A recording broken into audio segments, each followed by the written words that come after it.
Mother to control. 15,000 feet, climbing steadily. Check, 15,000 feet. Radar scanning correctly, sir. Mother to control. Y-12 pilot transferring now.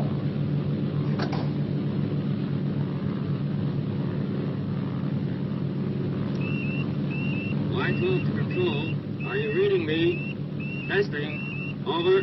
Reading you loud and clear. Switch on your instrument transmitters now. Over. Control. I'm switching on now. Over. Check your recorders. Are you receiving signals correctly? Motor recorder okay. Beam director checking okay, sir. Pilot's heartbeat steady, sir. Air friction recorder working correctly, sir. Electronic brain and gyros recording correctly, sir.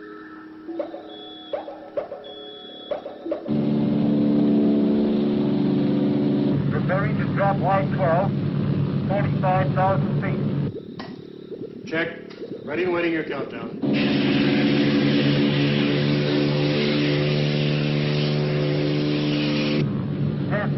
9, 8, 7, 6, 5, 4, 3, 2, 1, drop.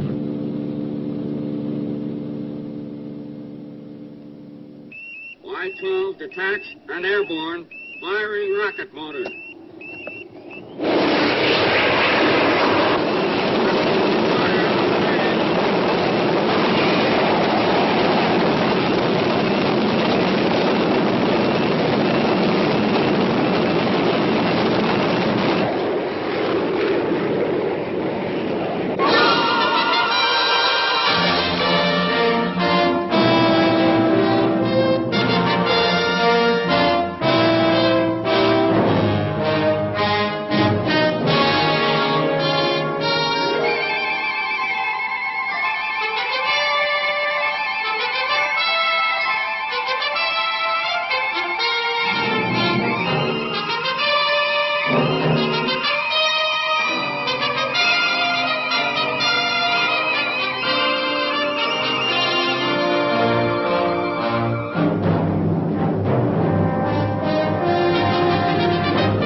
Passing the previous highest.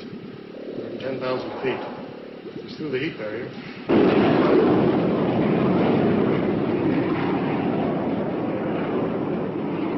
Will you speak with him, Commander? He's near the controllability barrier. It will be difficult for him. Control to Y-12. Control to Y-12. Do you read me? Y-12 to control. Reading you loud and clear. Over. You are approaching controllability barrier. Steady as you go and hold on tight.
Barrier.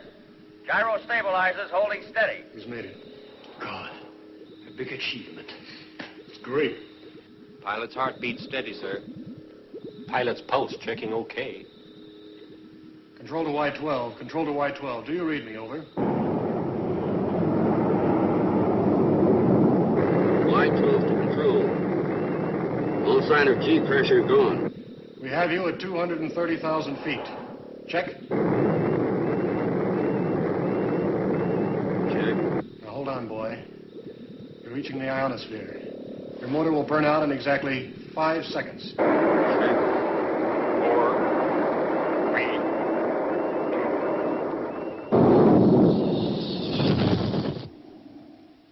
2. That's the burnout. He's okay.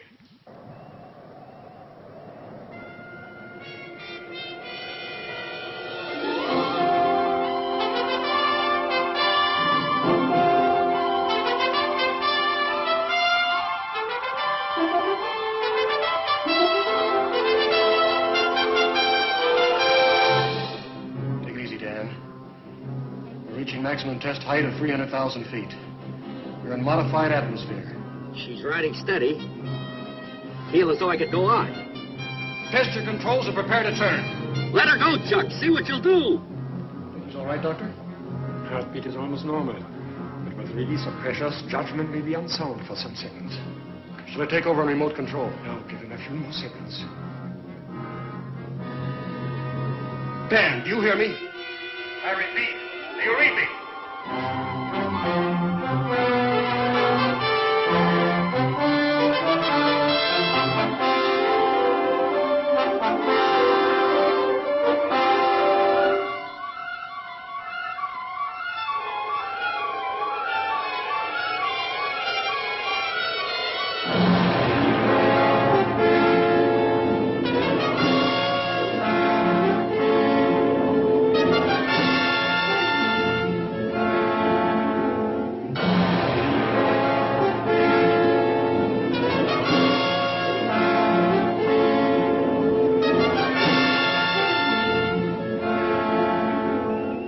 Cannot direct hands towards stabilizers.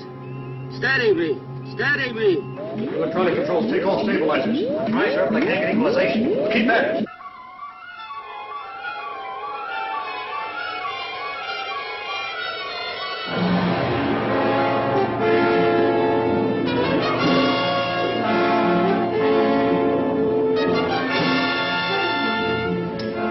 Listen, Dan. This is Dr. Van Essen speaking. You are weightless. Without concentration, you cannot coordinate your senses. Listen to me. Tell me what to do, Doc. Tell me what to do. First, control yourself. Now, forget everything else. And watch your left hand. Without taking your eyes off it, put it down until it is resting on something. No matter what. Take your time. Be quick, Doctor. If he hits atmosphere at this speed, he'll burn up. When you have hold with your left hand, do the same with your right. Bring it slowly forward until you can grasp the stabilizer. Watch carefully until you are steady.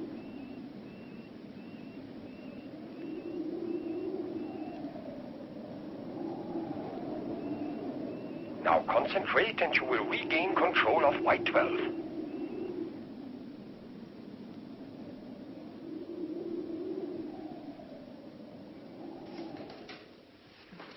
You're moving outside the preset radar position.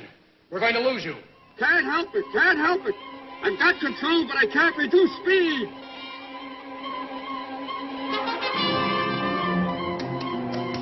Radar control. Y12 gliding outside preset orbit. Track 5 degrees west. Tracking 5 degrees west, sir. Oh, hold it. Look, it's going. His only chance is to bounce the atmosphere until he loses enough speed.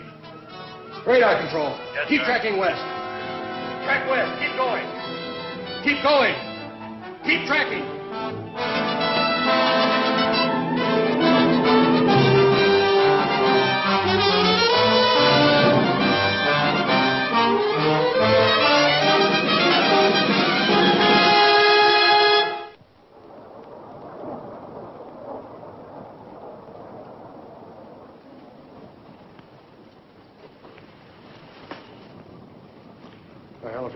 soon. We never will. Why didn't he obey orders, stick to the test plan? They should have. You cannot blame your brother for this tragedy, Commander Prescott. For a few vital seconds, he was not himself. I wish I could agree with you, Doctor. We do not yet understand the physiological conditions a man may have to endure at such heights. My brother's always been unpredictable. He's a heck of a good pilot, the best we ever had. Well, he knew the limits. Why did he disobey orders? It was a physiological condition clouding his judgment. Chuck, we progressed a long way in the development of aviation medicine, but the conditions we simulate in the high-altitude test chamber just aren't the real thing. Captain Richards' office. Commander Prescott speaking. Huh? Is the pilot all right? Where? Say that again slowly. Puerto, yes, I know the place, between Albuquerque and Santa Fe. Yes, so don't let anyone near it. We'll be right over. We found Y-12s. They're badly damaged, but in one piece. And Lieutenant Prescott, is he safe? Yes, he's all right. Yes, sir? Have Hyatt bring round my car on the double. Salvage officer speaking. Captain Richards, team up the Y-12 crew. Get them loaded and have a salvage crane follow me to Puerto. I'll radio directions, but get going. Oh, Commander, looks like you're losing me another night's sleep. Afraid so, sir.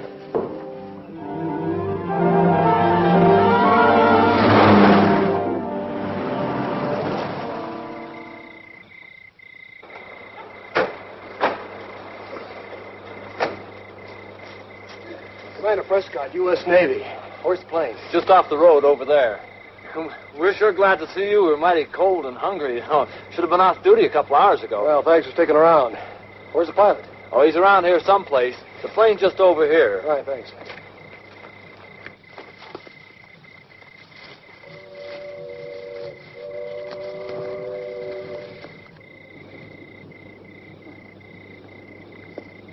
Take it easy, Clancy. It's me, Whitney. I brought the Navy.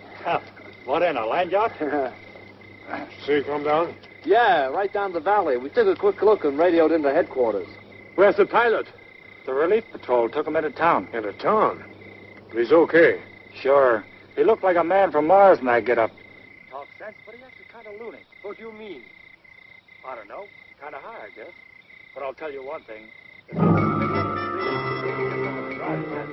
I'll send in a report to you in the morning, sir. Fine. Well, she's badly beaten up, but with any luck, the instruments might be okay. Let's hope so.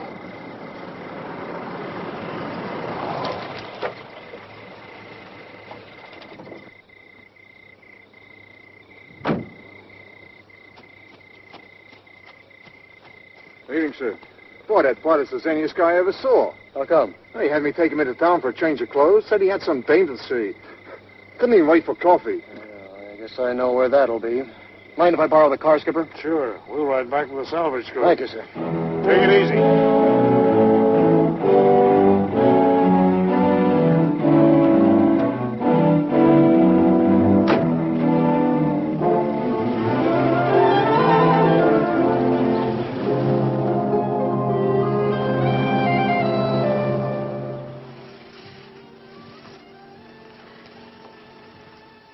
Oh, Dan, I wish you were not a test pilot.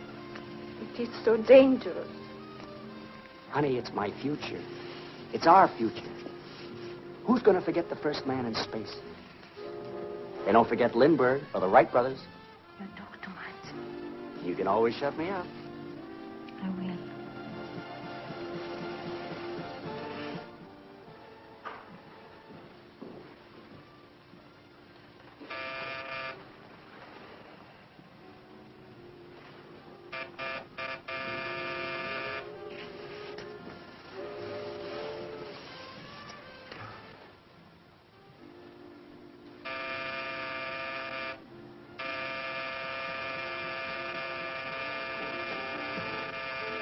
Ma chi può essere a quest'ora? Non si può mai stare in pace.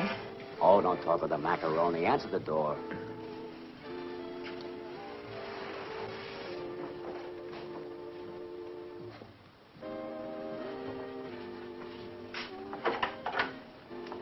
Is Lieutenant Prescott here? Yes. In there. What? Hiya, brother. Have a drink. What the heck's the matter with you? You just wrecked $10 million worth of aircraft, and I find you lollygagging around here. Why aren't you back at the base making out your report? As a matter of fact, I was just on my way. Okay, wise guy. Taylor? Escort Lieutenant Prescott back to the base and inform the duty officer that he's confined to quarters until further notice. Yes, sir. Now, get up. You can see how it is, honey. I'll phone you as soon as I can. You can pull all the rank you want. You're very good at doing that. But just remember this. You couldn't pilot a kitty cart across the other side of the street. If it weren't for guys like me, you'd be dead. Nothing.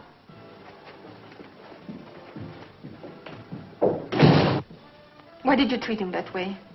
Right now, he has no business playing house with you. He's got a job to do, and that comes first. Not always, Commander. Dad knows what he's doing. Does he?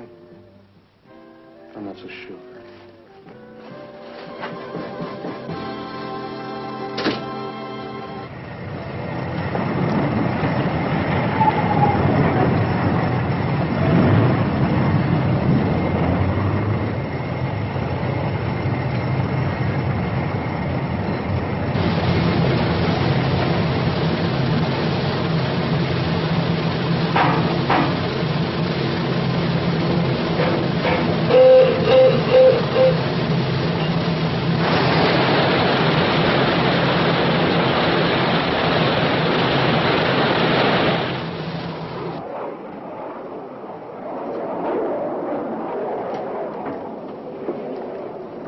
Why don't you quit riding the boy, Chuck? These are bad orders. Whitewall's a wreck, and we were darn lucky to salvage the instruments. All right, but you got to look at it both ways. Just think of the progress we made. Come in. Yes, sir. Simmons, take this to Commander Barrett. Tell him I'll be there in 5 minutes. Yes, sir. I got something else here you can worry about. I'm putting Y-13 on a 4-week countdown as of tonight. 4 weeks? Yeah, the Pentagon just came through with a priority go-ahead. Are we really sweating blood to get this on time? All right, then sweat blood and read your orders. I have an apex to fire in 30 minutes.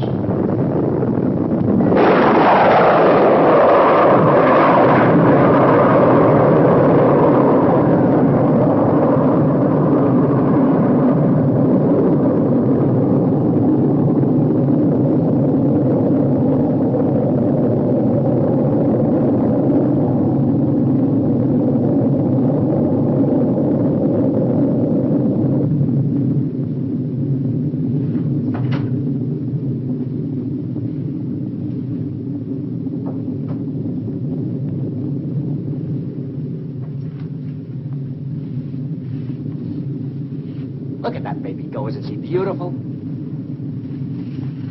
You're, released on Captain Richards' orders. It's about time. It's not all. It seems the Pentagon is so impressed with your fame that you're to pilot Y-13.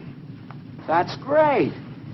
But you're not so very happy about it, are you? I just want to be sure of one thing, that there are no mistakes, that you obey every instruction given to you.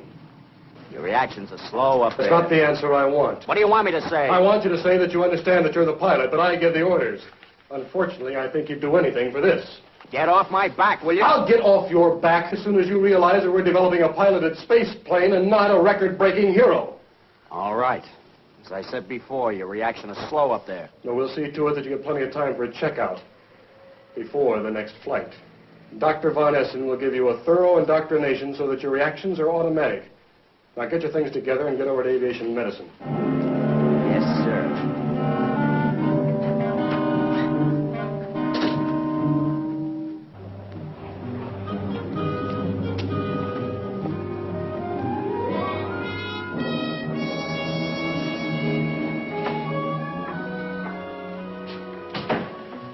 Miss Francesca? Yes? What are you doing here? I'm sorry, Commander, but I'm in a hurry. What? Chief, what is Miss Francesca doing here?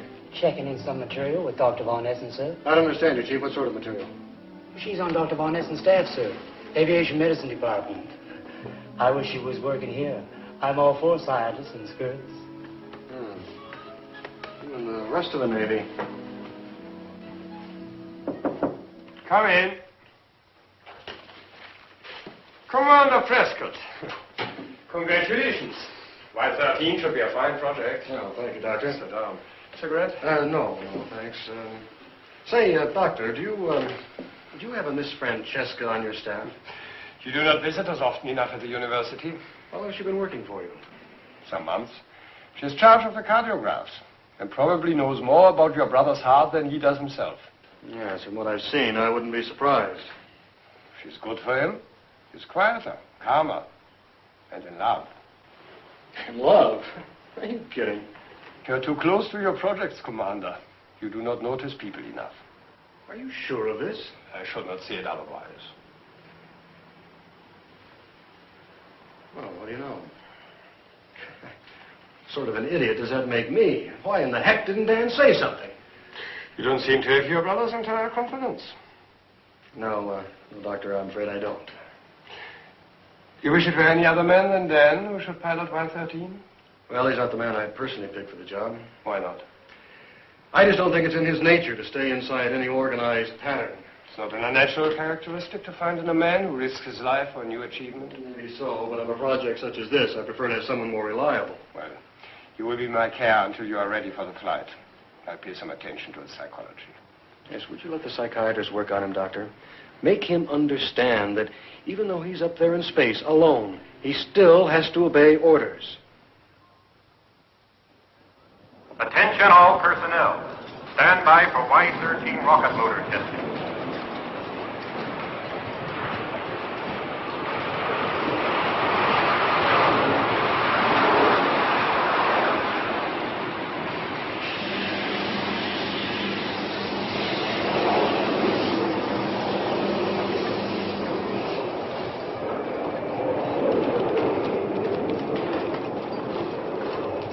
Y-13 tied down.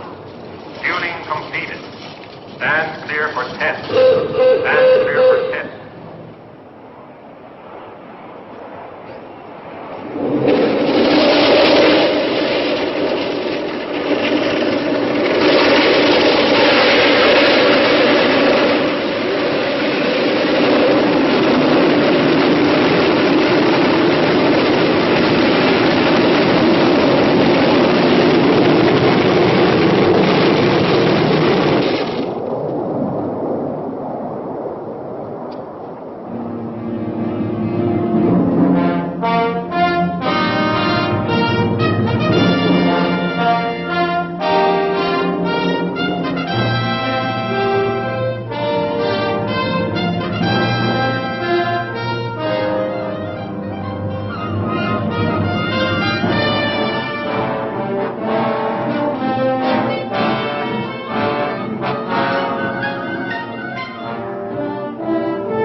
Flight plan again? What, again? I know it blind. I know. Let's go over it again, huh? Okay. We blast off at 45,000 feet, crash the heat barrier, out into the stratosphere in 6 seconds. 50 seconds later, I break through the chemisphere. Then you switch off your refrigeration plant. Check. But keep tracking me. Buffeting in Y-12 was so severe, I couldn't read my instruments. Well, that and the controllability barrier. Yeah, that's really tough. There's as much as you can do to hold on. You sure you can take over when you reach ionosphere? I mean, if you want to, we can take you past rocket furnace. No, that won't be necessary. Now that I know what to expect, I'll be ready. Y-13 countdown. 0 minus 54 minutes. Repeat. 0 minus 54 minutes. Well, Von Esten did a good job. You look pretty good. Never felt better. I wish he was coming today, though. I like to have him around. The Air Force has priority today. Y-13 countdown. All personnel assemble. All personnel assemble for takeoff. Well, good luck. And you take it easy. Thanks, Chuck. But don't worry. I'll bring you back all the dope you need for Y-14, and then some. Come on, let's go, huh? Right. 5, 4, 3, 2, 1, drop.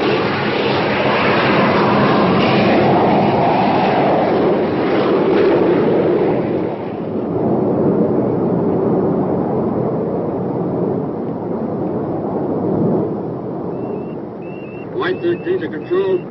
Y13 to control. G pressure gone. I'm weightless.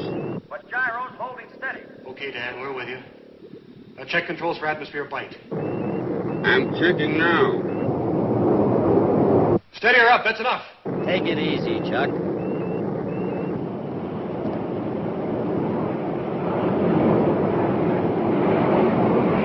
Approaching 500,000 feet. Check.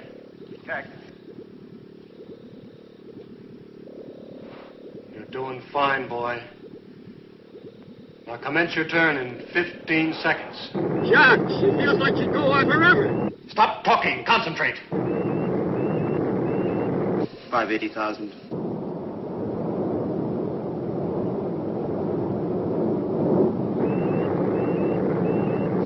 590,000.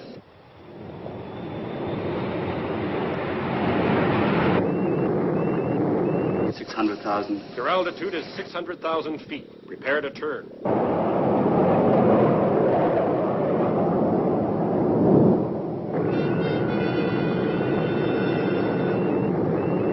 Dan, Y13, Y13. Commence your turn immediately. No, sir, I'm going straight up. First man into space. Commence your turn! Commence your turn! Sir, we're losing contact. Switch to remote control. Over to remote control, sir. Dan, are you reading me? So long. See you in space. Dan! Dan, are you reading me? Are you reading me?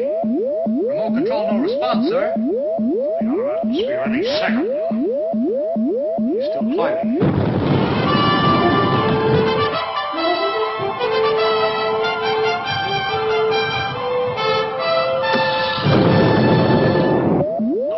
Fire is emergency, Ghost. This is an emergency. Keep all radio beams open. Instruct all radar to keep scanning constantly. Bring in everyone. Warn all spotters.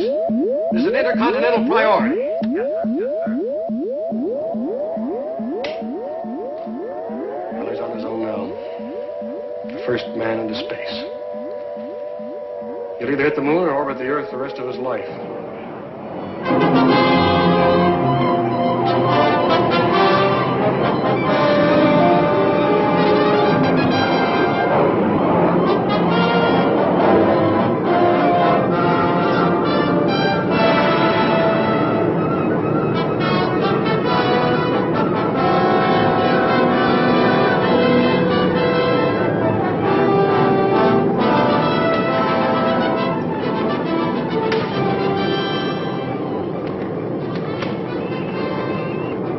Control! I've done it!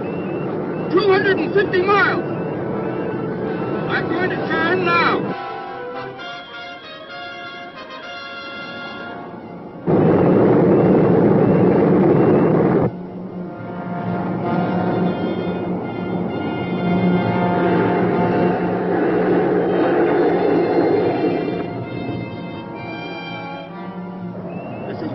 Y13 calling from over 250 miles in space.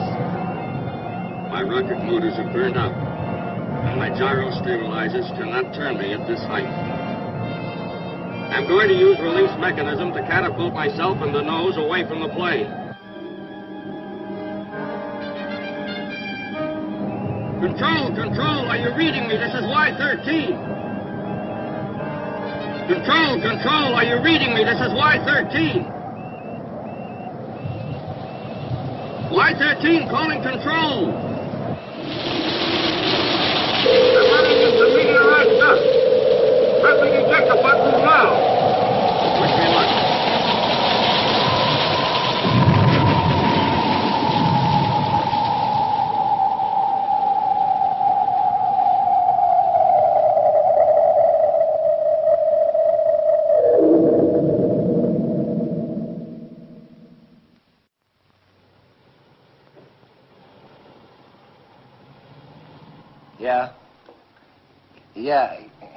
Yeah, see. Yeah. Kalinsky. Yeah, sure, we'll take care of it right away. Yes, sir? Some Mexican farmer called Sanchez. He says he caught sight of a parachute floating down. It landed just outside his farm. I don't know. He says there's something like a front half of a plane or something attached to the chute. Well, where's he located, sir? Just off Route 17, about 10 miles south of Alvarado. Look, you better get the nearest patrol car out there right away. Yes, sir. Meantime, I'll call the Navy base. Might have something to do with the rocket firing. Hello. Get me the duty officer at the Navy base.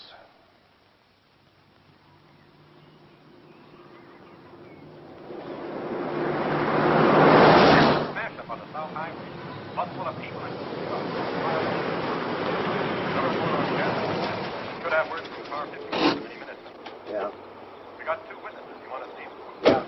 They're pretty definite about the way it happened. Krupke's getting their reports now. He'd like you to follow up. Yeah. Okay. Have him call me back. Morning, Commander. Morning. Glad you could make it.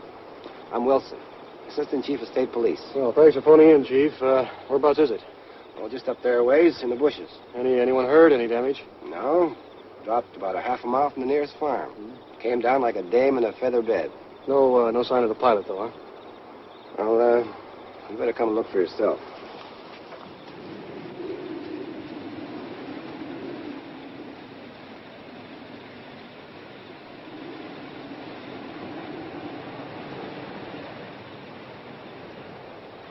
Well, what do you make of it, Commander? I don't know. It's too early to say. I've never seen anything like this before. We'll have to go into the test lab. Well, the pilots had it, that's for certain. Smashed canopy, you mean, huh? Yeah, he couldn't live up there in space. You got a minute, sir? Why? Could you come up and take a look at what we got up here? There's a farm. Are you okay? Oh, yeah, I'm okay. Salvage crew's right behind me. Oh, well, look, will you have one of your men stand guard? I've got to go in Albuquerque and make a call. Oh, sure. I'll be here myself. Well, thanks for your help. I'm always glad to help the Navy. What's the trouble? Oh, it's this Mexican farmer. He's had a lot of cattle slaughtered for no reason I can see. Well, let's go and see. Okay.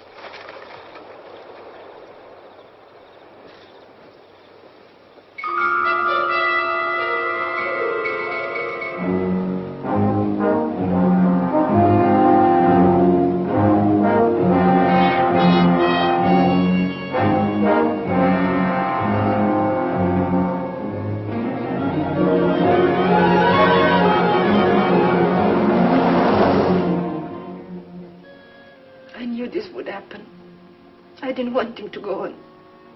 Yes, I understand. How can you understand? To you, then, it was just a piece of machinery. No, that's not true. You wanted him to risk his life. I had to put Y-13 into space with Dan as the pilot because those are my orders. Orders? Tia, Dan couldn't exist unless you were risking his life. If he weren't piloting Y-13, he'd find his own brand of danger somewhere else. He had to prove he was the best. If you knew all this, why didn't you try and stop him? I did. I don't believe you. I've been trying to stop him ever since we were kids. He was always climbing the highest tree or swimming further than anyone else. Now with Dan, it was all the way or nothing. He wanted to be the first man into space. And he was. Before we lost track of him, he was higher than any man had ever been. Higher than any man. That's all you can think of. I wanted him to give up flying, to settle down. If he had, do you think he'd ever been happy? No, you're right. But I just can't believe he's gone. I've got to get back to the base. Will you be all right here alone? Alone? Yes, I'll be all right. No. Chuck, I didn't mean to blame you. Look, I'll stop by the aviation medicine department tomorrow and see you if you'd like. Thank you. I like that. Goodbye to you.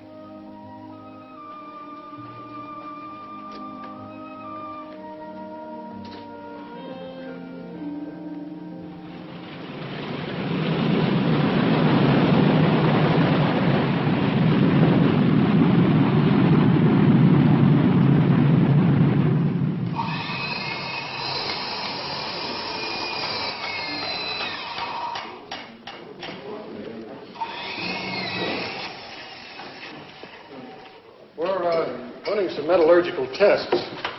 It seems as if the skin was subjected to some sort of incrustation we've never heard of. Any idea how high you went? Oh, weakened gravity pull, he could go a long way. Could be anything. 250, 350 miles. Chutes seem okay. It's the usual signs of scorching. Yeah. The automatic escape mechanism operated perfectly, too. And this braking chute opened just right, as soon as it hit full atmosphere density. Well, it was too late to save Dan. Nobody could live once the canopy burst. He'd be dead in a second. Have a look over here. This incrustation has some remarkable qualities.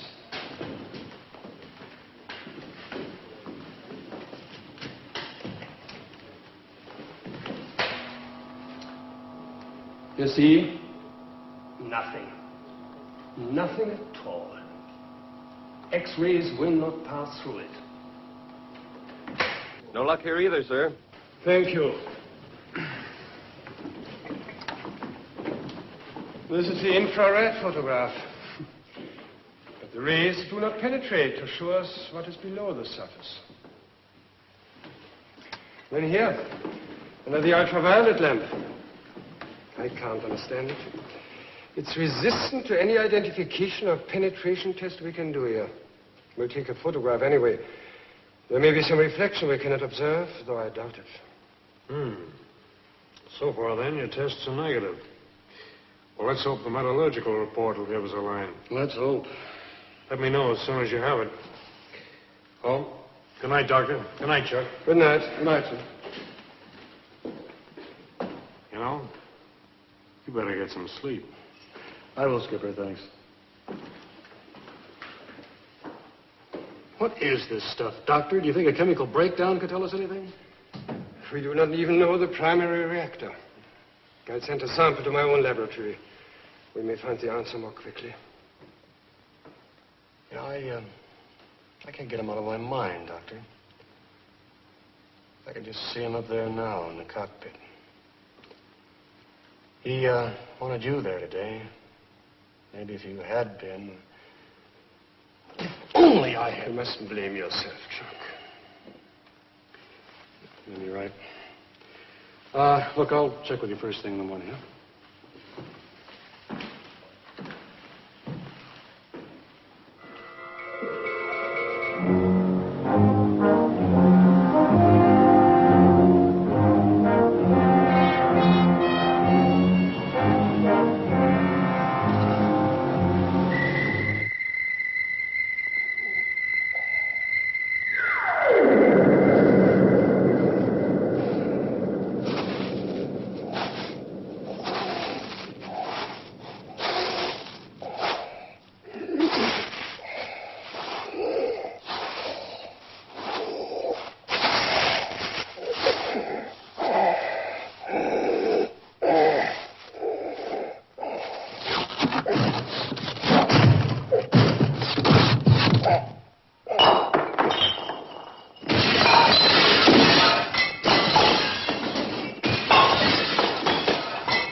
Yes, I'll do that. Thank you, sir, and goodbye. Come in. Hi, Chuck. Glad you came by. I want to talk to you. Have you seen this, Skipper? There's not the headline. Read further down. In the past 24 hours, death has struck in mysterious and terrifying ways. The type of wound inflicted is fearful and inhuman. Yes, read the middle part, sir, where it talks about the slaughtered cattle. That farm is right next door to where Y-13 fell. I've got to call in now to Chief Wilson. Well, I don't get the tie-up. Yeah? Call for Commander Prescott, sir. Thank you, sir. Commander Prescott? Yes, Wilson, where are you? Alameda? What? Yes, well, I'll be there as soon as I can.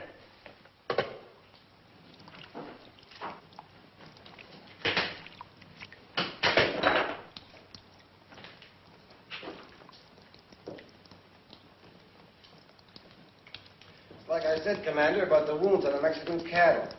See, look, this one's the same. It's like a tearing jag there across the throat, see? Who or what could cause this wanton destruction? Well, I don't know, but it seems to like the taste of blood. You see, it looks like it's been scooped up or something.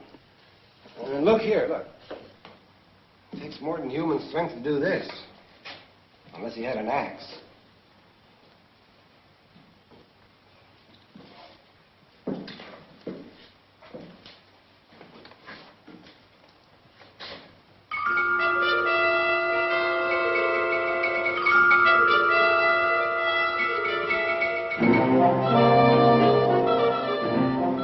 Chief. Yeah? Give me your flashlight.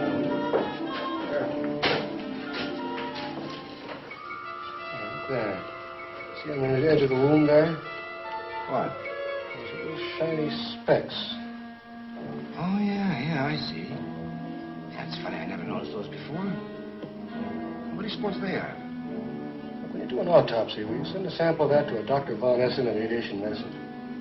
Sure. Think they mean something? I don't know. I'd like to take a look at that Mexican's cattle. Okay, we'll go over as soon as we're through here.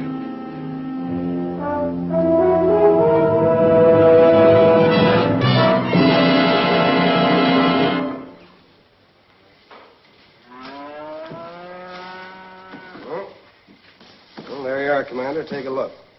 There's a dozen more like it in the lower pasture. Esta muerta, che cosa terrible. It is pietà. Who won't kill Clara? She won many prizes at Feria. You see what I mean? It's the same thing. The throat ripped right open. Looks like it kills whatever it comes near. Yeah. Any idea what sort of a weapon could cause such a gash? No, not yet, but we're working on it. Yeah, shine your light. Oh, yeah. Those shiny specks again. Mm-hmm. Would you send a sample of this also over to aviation medicine? Sure. What are you trying to say, Commander? That something from outer space came out of that missile? Well, I don't know, but I'd like to have them compared to the sample we took from the nurse at the blood bank. Okay. You think it's going to help us find the killer? Well, I can't say, but let's hope we catch it before it does any more killing. Well, can't escape my roadblocks forever. But if you've got any ideas, Commander, you better let me in on them.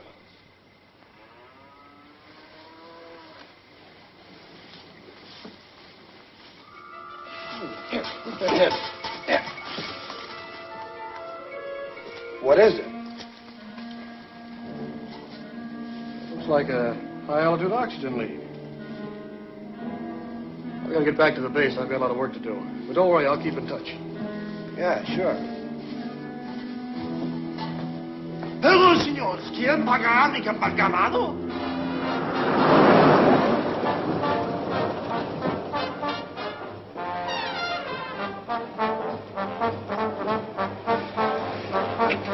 Okay, I gotta go now. I'll be back this way next Thursday, huh?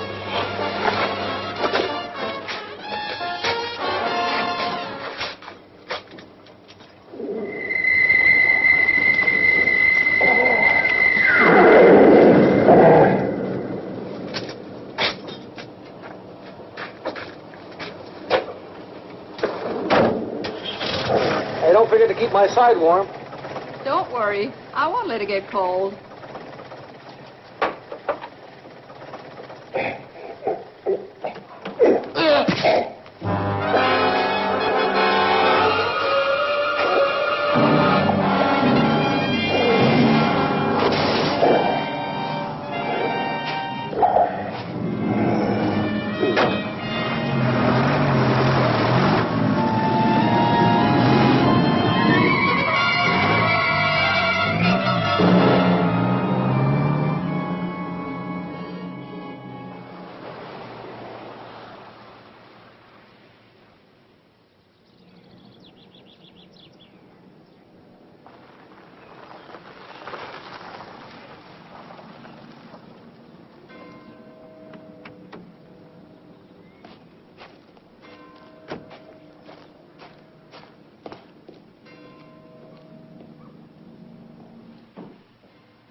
Hello, I'm Commander Prescott. I'd like to see a Miss Francesca.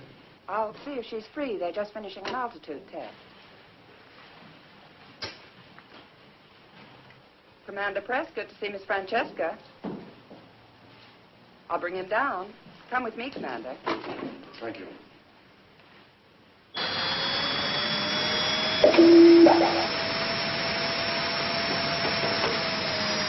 Watch atmospheric density and final reactions carefully. Only 10 seconds to normal. Right. Open the chamber.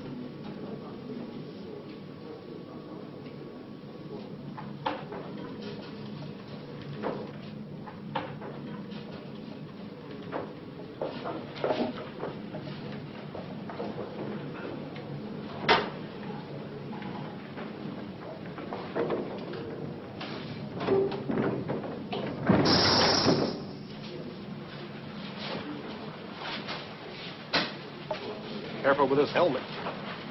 Oh, Tia. Hello, Commander. Good to see you. How are you feeling? All right. I've got plenty to do. It keeps my mind occupied. Yes, it does, doesn't it? I was on the way over to see about some blood tests the police sent over this morning, and I thought I'd stick my head in and say hello. That's very nice. Do you want me to see if they're ready? I'd appreciate it, thanks. Pathological? Hello? Are those blood tests ready for Commander Prescott? They are. Could you please send them down? He's waiting for them. Thank you. Well, it's fast work. We try our best. Do you want some coffee? Yes, I would, thank you. Black? Please.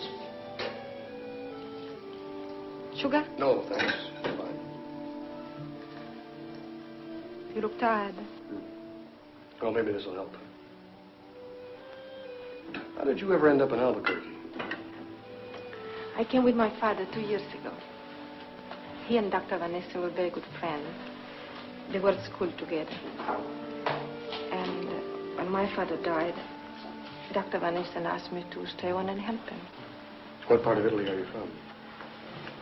Turin, from the north of Italy. Ever get homesick? Not anymore. Well, it's strange. First time I met you, I thought, well, it just goes to show you how wrong a person can be. Do you want some more coffee? No, thanks. It's fine. Thank you. Embedded in both samples are innumerable particles of meteorite dust that show no sign of structural damage, such as would be expected from passage through atmosphere. Detailed analysis will be needed before a confirmed opinion can be given. The full report is requested on the origin of the dust. Has this got anything to do with Dan? I don't know. Look, Tia, I've got to get back to the base.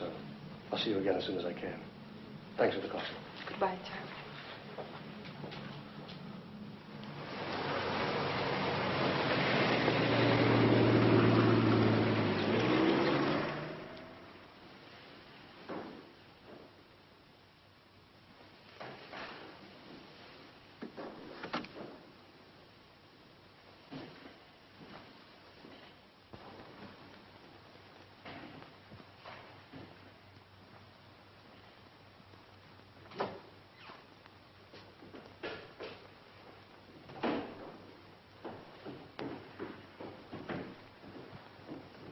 We have the results of the metallurgical tests.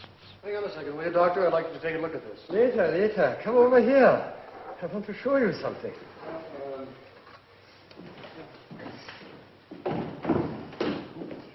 This is a sample of our new secret alloy, of which the fuselage of Y-13 is made.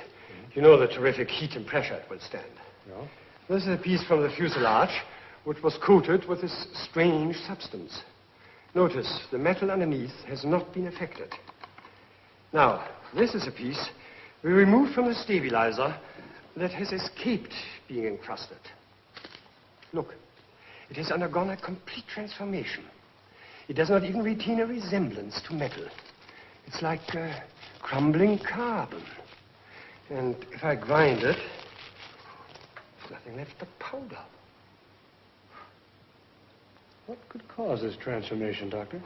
Difficult to say. Possibly cosmic rays we do not yet know or understand. And where it is coated, this transformation hasn't occurred, right? Exactly. So then it could be that this is some sort of cosmic protection. Could be. Commander Prescott, report to Captain Richards' office, please. Commander Prescott, report to Captain Richards' office, please. I'll be right back, Doctor.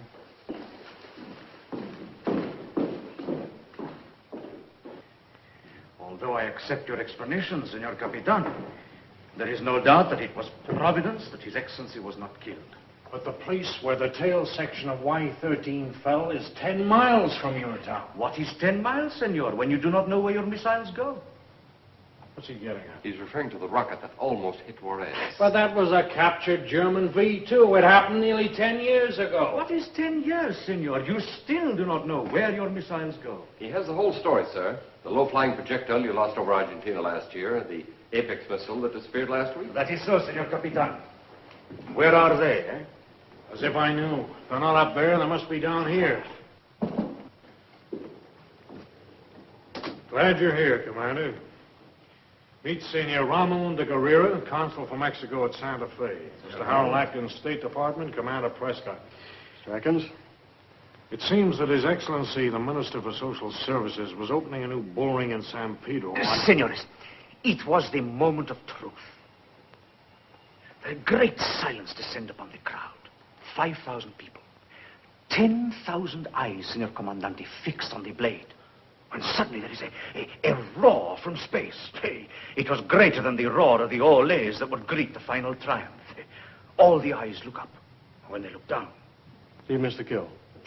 Of course. Suddenly there is a tremendous... The crowd scatter. The bull is scared, jump over the barrera, nearly into the lap of His Excellency. And then the bull escaped and wrecked the market. They found what was left of Y-13 tail section later on in the day. Y-13? Yeah. Well, how soon can we get a salvage crew down there? I'm afraid it's not quite as simple as that, Commander. There are formalities and compensation. Yes, senores. Here is a list, Senor Capitan, but is not complete. 20,000 pesos! Must have been the bull of the century. Senor Capitan, it was a bull. Worthy of Manoletti himself. Senior Consul, I hope you will cooperate by allowing us to salvage the tail section. I will use my personal influence. Thank you. And the United States government to see about adequate compensation. Please impress upon His Excellency that both our countries will benefit from permission to send a salvage crew onto the crash site at the earliest possible moment. Of course, Senor Capitan. Well, buenos dias, senores. Buenos dias. Buenos dias. Oh, and, Capitan, I hope the next time you lose a missile, you shoot it in some other direction.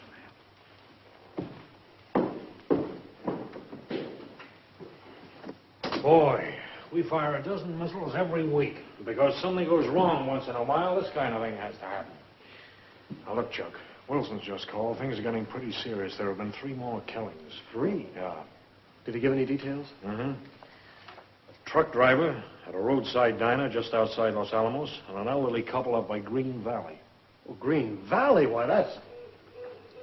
How is it traveling those distances in such a short space of time? It can drive. Wilson found a truck with a steering column and foot controls bent so far out of shape it can't be driven another yard. Ah, beginning to get a picture. We know it has great strength. It's clumsy, smashes everything it touches. And it has mechanical knowledge. What makes you think this has anything to do with Y-13? Captain, I'd like to have you take a look at something in the lab. I think it's a... Excuse me. Captain Richards. Commander Lawson, sir. The S-21 rocket motor's ready on test bed number 2. We fire in 30 minutes. Hold it. How long will you need me? I'll make it as fast as I can. Delay your test by 1 hour. Fire at 17:30. But, sir, we're all set. Look, it's about time you boys realize there's more than one baby in this nursery. Delay your test till 17:30. I can give you 30 minutes. Let's go. Assuming that there is life in outer space, it would have to create a protective coating in order to survive those destructive elements up there. You mean like the primeval creatures that crawl out of the sea and grew skin to protect themselves against the sun? Yes. Y-13 has penetrated a new world. So this coating was formed on Y-13 to protect it from those destructive forces in space. It's an interesting theory, but I... But suppose the same thing happened in the cockpit. Let me show you something.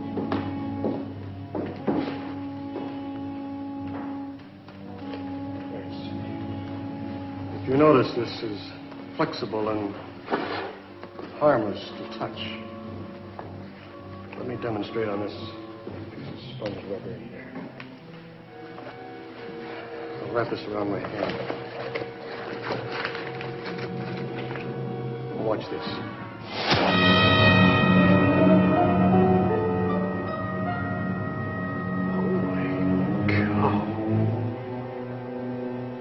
If this were human throat, that's how it could be slashed. And look closely into these gashes. Meteorite dust. The same as in the wounds of all the victims, meteorite dust. So there's only one interpretation I can put on all this. This monster kills, but only because for some reason or other it needs this blood. No one has seen it and lived. What are you getting at, Chuck? I'm afraid this monster is Dan.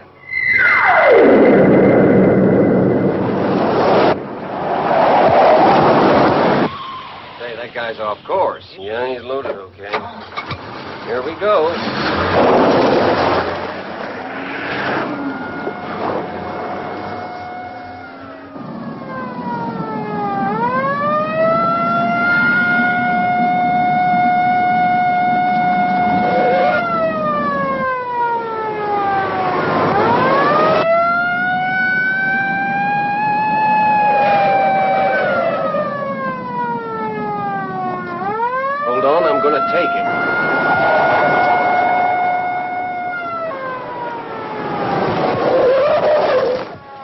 Okay, I'll handle it.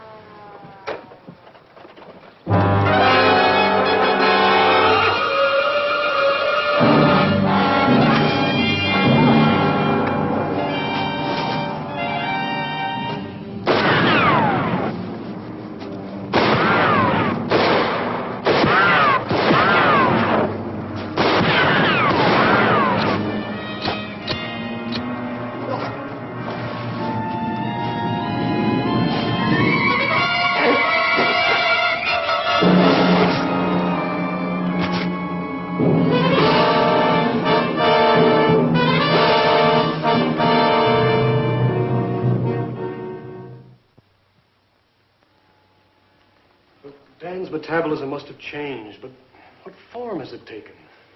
Without knowing the kind of cosmic rays to which Dan was subjected and their effect on the physical basis of life, I could not say. Perhaps it caused a blood change. Boy, it's incredible to think of your brother as a blood-drinking...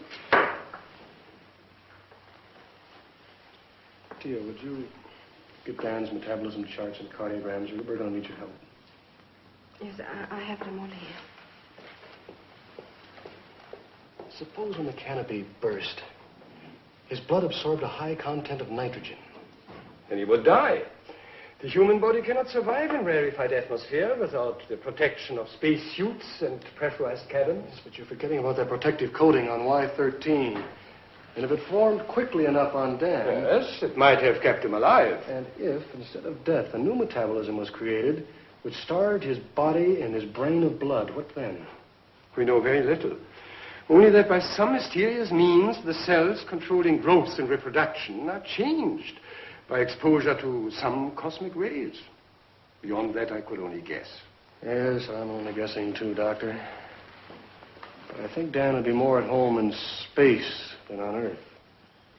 And what has been going on hasn't been wanton killing, but only his need to replace this blood that has been changed. But he would need some proper transfusions. It would be useless to drink it. Yes, unless he's obeying some animalistic instinct.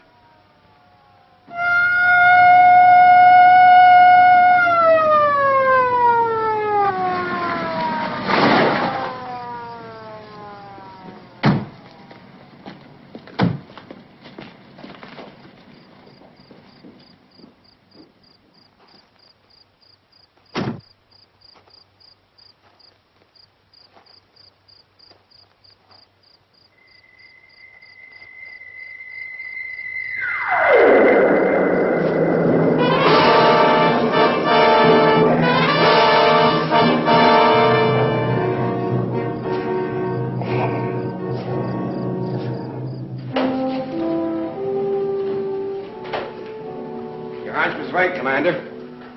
Look at this. It's Dan's space helmet. Where'd you find it? Not too far from here, in a car with his latest victim. And now we know what he looks like. A great, big, lumbering, deformed monster. Seems you can't kill him. The bullets bounce off. It's the coating. It's a perfect protection. Like armor plate. I've assigned a platoon of Marines to help Wilson. Look, I know he's got to be stopped, but remember, he's still Lieutenant Prescott, and if he can drive a car, he still retains some intelligence. He's not all monster. Well, what do you suggest, Commander? We just let him roam the state, killing at random? No, Chief, that's not what I meant. Well, look, we've got the works on him. The next time we find him, we'll try tear gas first. If that doesn't work, we can let the Marines blast him. Stands to reason, Chuck. We can't stop him. We got to destroy him. I know. In the meantime, I got to talk to Washington. Doctor, can you take me to your office? I want to get a long-distance conference line open. Of course, Captain. Come with me. I'd like you along, Chief.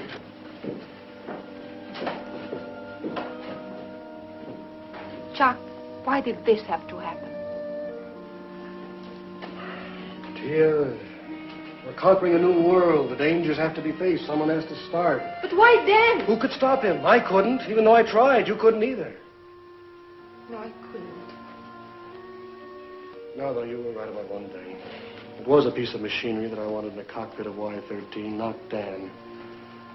It is hard to remember sometime that people matter more than machines. It is...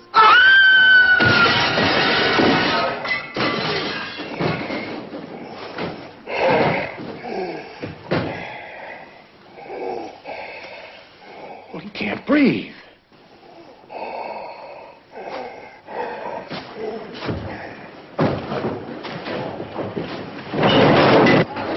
In there!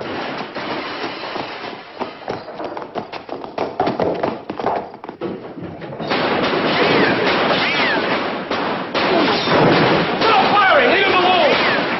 Get out of here and warn the others to stay away from him. We've got to get to Von Ness and tell him to open up a high-altitude chamber. Come on.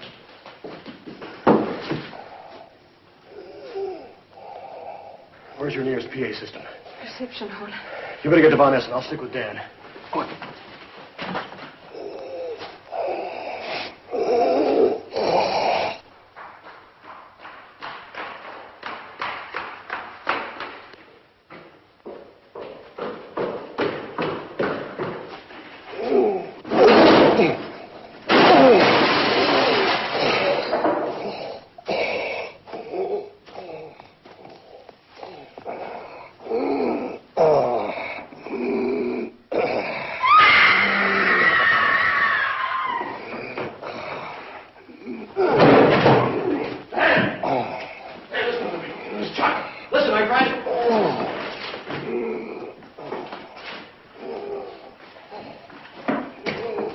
Attention, everyone. Do not leave your offices. Don't go into the corridor. It's dangerous. Your life is in danger. Repeat, your life is in danger if you go into the corridor.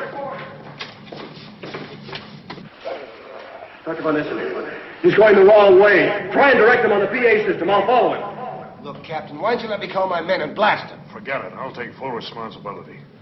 Dan, listen to me. You are in the wrong corridor. Remember the building. From the reception hall, you should turn right. Do not go straight on. Turn right. Dan, you have come a long way to find me, and I am very near. If you are following my directions correctly, you will be approaching the staircase leading to the high-altitude chamber, where I am waiting for you. Remember, you must turn left onto the staircase. If you are on the staircase, you are almost there. Then, try hard to remember. The chamber is at the end of the corridor, leading straight from the bottom of the staircase. Take your time. I'm here, in the high-altitude chamber, waiting to help you. Come straight into the chamber.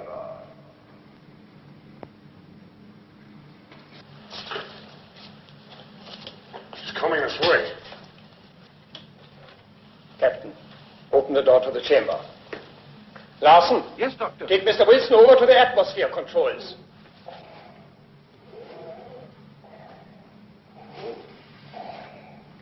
Get as many recorders in operation as you can.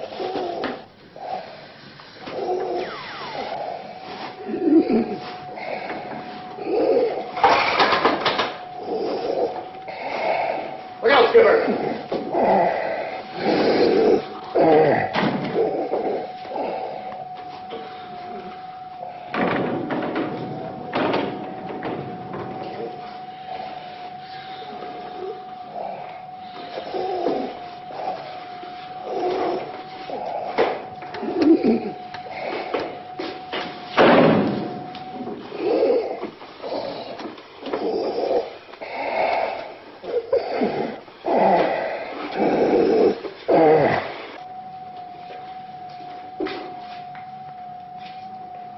You'll never be able to connect the inside controls. I'm going in. Chuck, you can't. I've got to. Chuck!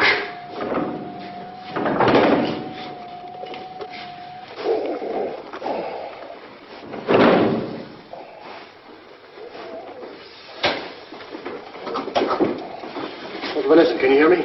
Yes, Chuck. Start altering atmosphere immediately. Take it up as high and as fast as you can. All right, Chuck. Proceed, Larson. Open inlet valve. Allow for rise to 30,000 feet in 60 seconds.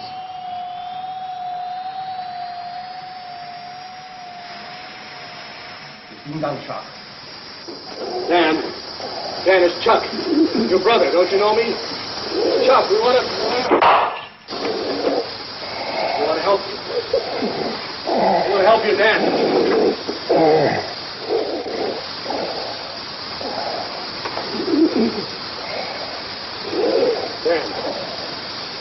Dan, don't you know me? Chuck!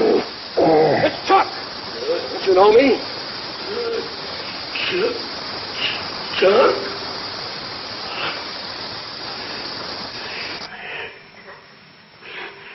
Dan, we're trying to help you. Sit down in the pilot seat. Sit down. That's right. Back up. Easy. Sit down in the pilot seat. Back up down. That's right. Dr. Bonnet, give me some oxygen quick. All right, Chuck.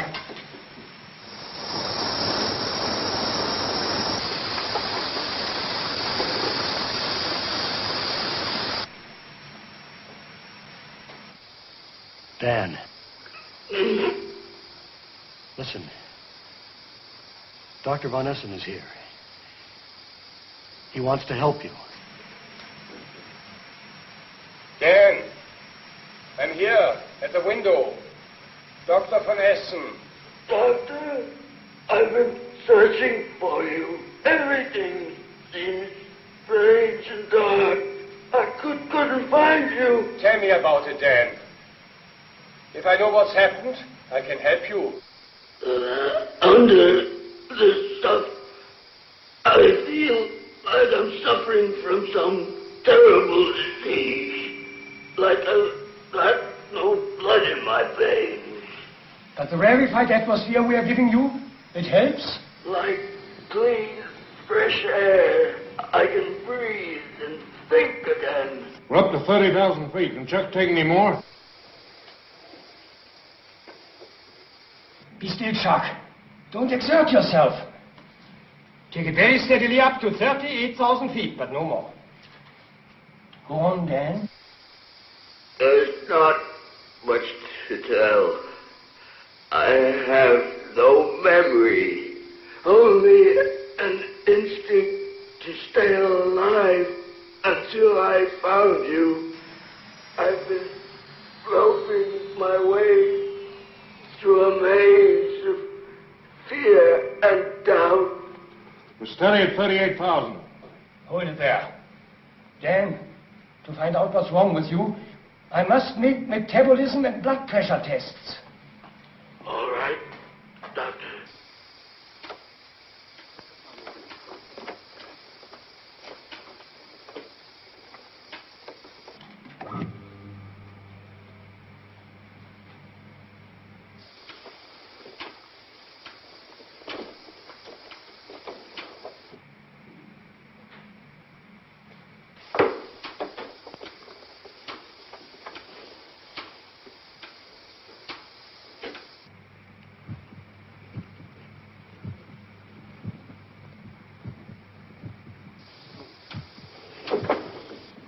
Dan, can you tell us what happened up there in space? It was like running into the tail end of a hurricane. Only it was a stream of meteorite dust we hit. First, it was like 50,000 machine guns, all hammering at once. First the canopy, then my visor melted. I thought my blood was starting to boil. Then this coating started to form, fast, cooling and protective. But it was too late. The last thing I remember was pressing the button of the nose ejector. Then I thought I died. How high did you go, Dan? About 250 miles. Maybe 300. I don't know. Chuck, did you hear that? Yeah, Dan. I'm listening. You thought I was kidding when I said I'd bring back all the dope you wanted? Well, I've got it all. With the covering of this stuff, Y-14 will be able to go through that meteorite dust straight up. It will be able to go on forever. Rest, Dan. Rest. You can't breathe. Take it higher. Chuck, it's no good. I'm finished. We shall take him higher. But if we do, we kill Chuck.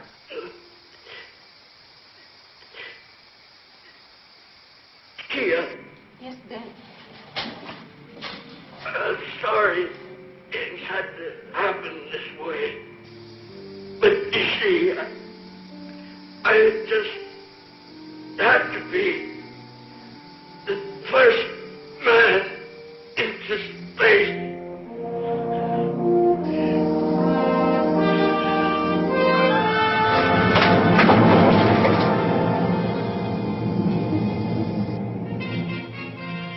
Neutralize atmosphere.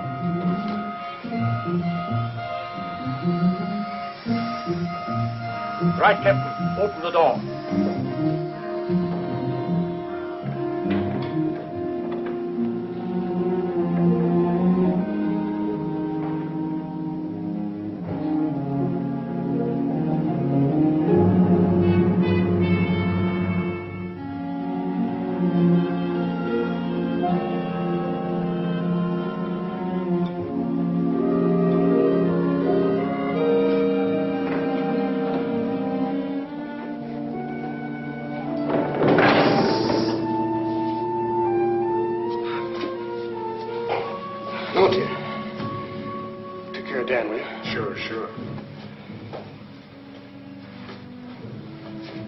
There's nothing we can do. You know, Doctor, this is the part of my job I dread. Y-13 cost Dan his life. We go ahead with Y-14 soon. I wonder if we've learned enough. The conquest of new worlds always makes demands on human life. And there will always be men who will accept the risks.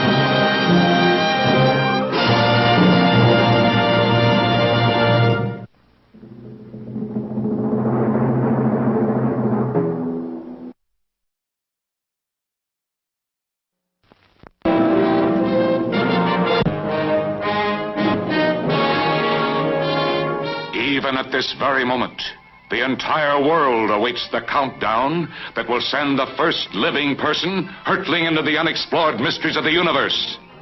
3, 2, 1, drop. Y-13, commence your turn immediately. No, sir, I'm going straight up. First man into space. Can science prepare him for what no man has ever experienced before? Will the hypnotic effects of weightlessness or dread anoxia lure him beyond all human control? I wanted to be the first man into space. Is this the end? Lifeless man and his machine orbiting the Earth forever? Or what if he is the first man to return from space? Every man who challenges the unknown risks far more than science knows or conjectures. What will unpredictable cosmic forces do to the human body? What thing of unknown terror may return to walk the Earth?